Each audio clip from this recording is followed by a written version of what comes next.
ఇప్పుడు మనము బాదం పాలు చేసుకుంటున్నాము. ఎలా తయారు చేసుకోవాలో చూపిస్తాను చూడండి.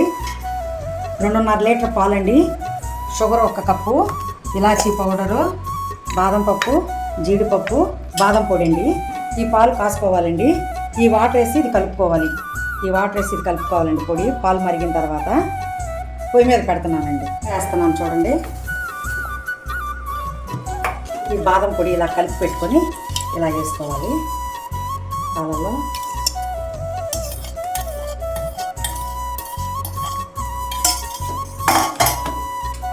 చూసారు కదా కలర్ ఎలాగొచ్చిందో. మనం చల్లారిన తర్వాత ఈ మిక్సీ పట్టుకున్న బాదం పప్పు, జీడిపప్పు చల్లారిన తర్వాత వేసుకోవాలండి. రెడీ అయిపోయిందండి బాదం పాలు. మనం ఇంట్లో చేసుకుంటే చాలా టేస్టీగా ఉంటుంది, బాగుంటుందండి. హెల్త్కి, పిల్లలకు కూడా చాలా మంచిది. ఇది చల్లారిన తర్వాత ఫ్రిడ్జ్లో పెట్టుకొని తాగండి. మీకు తెలుసు కదా. ఇంకా తర్వాత మీకు నచ్చినట్లయితే లైక్ చేసి సబ్స్క్రైబ్ చేసుకోండి.